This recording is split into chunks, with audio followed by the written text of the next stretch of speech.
ఒక బలమైన పరిష్కార మార్గం తీసుకుంటాం. అందుకే నేను ప్రతి 2 నెలలకు ఒకసారి 3 రోజుల పర్యటన పెట్టుకుంటాను మన జిల్లాలో.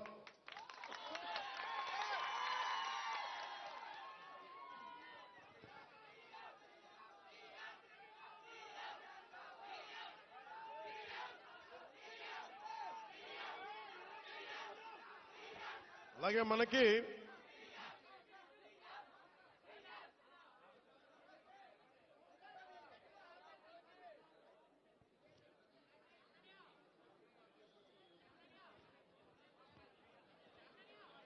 ముఖ్యమంత్రి గారికి ఒకటే చెప్పాను, దాదాపు 4000 గిరిజన తాండాలకి రోడ్లు కావాలి. పంచాయతీల క్రమంగా చూసుకుంటే 400 పంచాయతీలే కానీ గ్రామాలను మట్టుకు దాదాపు 4000 తాండాలు ఉన్నాయి. 20 మంది నివసించేయి, 40 మంది నివసించేయి. ప్రతి ఒక్కరికి రోడ్డు వేయడానికి కష్టసాధ్యం కనుక ముందు మనం 3 విడతల చొప్పున అనుకున్నాం.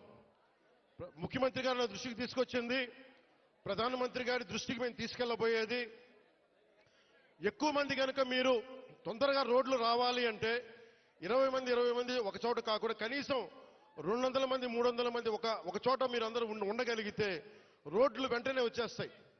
కాబట్టి సమస్య ఏమవుతుందంటే జనాభా తక్కువ అవడం వల్ల డబ్బులు కేంద్ర ప్రభుత్వం నుంచి వచ్చేయి మనం అన్ని మిగిల్చుకొని ఈరోజు చేస్తున్నాం. ఈ రోజున మనం నరేగా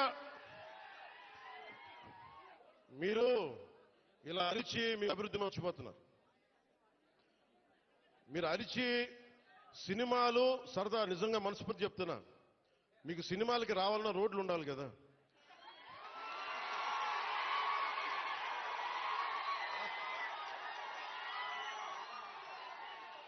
అలాగే మీరు ఉపాధి అవకాశాలు కావాలన్నా డబ్బులు ఉండాలి. డబ్బులు రావాలంటే ఎక్కడి నుంచి చేస్తాం? వెనకాల పెరట్లో చెట్లు కొడితే డబ్బులు వస్తాయా? మనం ఏదో స్కిల్ నేర్చుకోవాలి, ఒక సమర్థత ఉండాలి. దానికోసం మనం సంపూర్ణమైన ప్రయత్నం చేస్తా ఉన్నాం. నేను మీకు ఈరోజు మాటిస్తున్నా,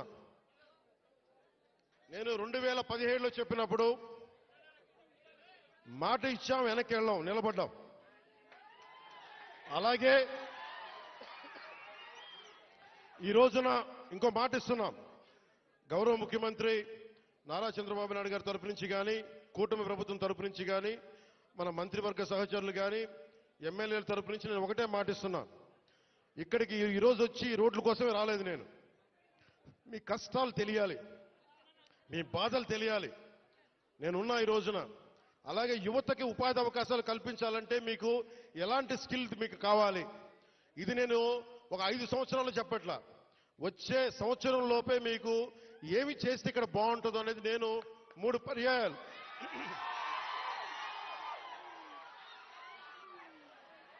నేను 6 నెలలు అయింది ప్రభుత్వం వచ్చి. ప్రతి 2 నెలలకి నేను మన విజయనగరం జిల్లాలో కానీ, మన పార్వతీపురంలో కానీ, అరకు ప్రాంతాల్లో కానీ, గిరిజన జిల్లాలో కానీ అన్నింట్లో కూడా నేను కనీసం ప్రతి 2 నెలలకి 10 నుంచి 15 రోజులు గిరిజనులతోనే గడపాలి, మన ప్రాంతాల్లోనే గడపాలని కోరుకున్నాను. ఎందుకంటే మీ అభివృద్ధి నాకు చాలా అవసరం. మీరు ఆనందంతో ఉండాలి. 70 సంవత్సరాల తర్వాత కూడా ఇంకా మీరు మందులకి, ఇంకా మీరు రోడ్లకి, ఇంకా మీరు ఉపాధి అవకాశాలకి బాధపడుతుంటే చెలించే వ్యక్తి నేనున్నాం, దానికి స్పందించే వ్యక్తి ముఖ్యమంత్రి గారు ఉన్నారు. మా ఇద్దరి బాధకి మీకు న్యాయం చేయడానికి నరేంద్ర మోదీ గారు ఉన్నారు. మేము ముగ్గురం మీ బాధలను అర్థం చేసుకొని నేను వాళ్ళందరి తరపున క్షేత్రస్థాయిలో మన మంత్రివర్గ సహచరులతోటి ఎమ్మెల్యేల తరపున అందరితోటి కలిసి నేను ప్రతి గ్రామం పర్యటించి కష్టాలు తెలుసుకొని కొంతమంది పెద్దల్ని పిలిచి అవసరమైతే ఎలాంటి అభివృద్ధి ఇక్కడ అద్భుతంగా ఉంది, చూస్తూ ఉంటే చాలా అద్భుతంగా ఉంది. ఉదాహరణకి ఇలాంటి ఇల్లున్న చోట మంచి ఇల్లు చేసి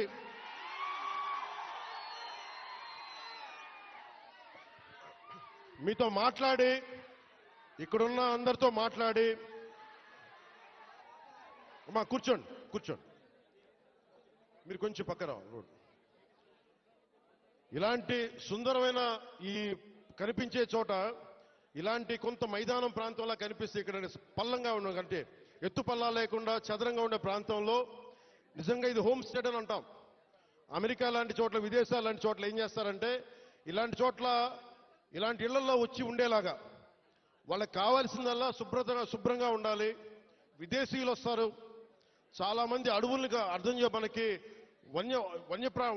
అడవుల్లో విహరించడానికి చాలా మంది వస్తారు. మనకి తద్వారా ఉపాధి అవకాశాలు వస్తాయి, వస్తాయి.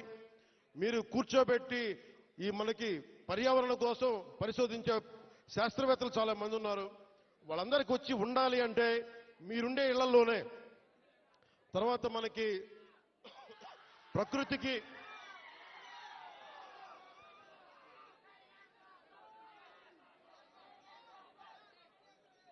5 సంవత్సరాల్లో ఒక 5 సంవత్సరాల్లో గత ప్రభుత్వం చేసిన తప్పుల్ని ఎండగట్టి గొంతు పోయింది.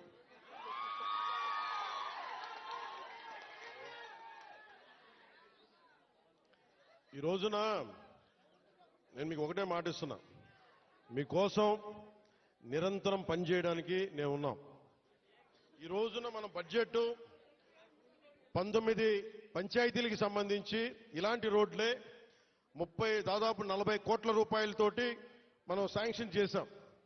ఇక్కడ పాడేరు, ఇంకొంచెం రంపచోడవరం దగ్గర రోడ్లలో ఇలాంటి పంచాయతీలను పెట్టుకొని ఒక్కొక్క సంవత్సరంలో 350 కోట్ల రూపాయల చొప్పున ప్రతి గ్రామం కనెక్ట్ అయ్యేలాగా ఇలాంటి ఇబ్బందులు లేకుండా ఒక ప్రతిపాదనలు తీసుకొచ్చాం. నాకు కావాల్సిందల్లా మీ దగ్గర నుంచి సహకారం కావాలి. మీరు సహకారం ఇస్తారని నేను మనస్ఫూర్తిగా కోరుకుంటా ఉన్నా.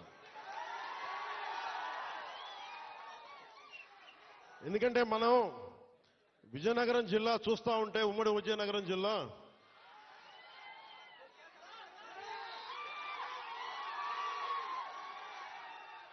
అడవుల్లో కాదు, ఇంత సుందరమైన ప్రాంతంలో పుట్టిన మీరు అదృష్టవంతులే. నేను నిజంగా నా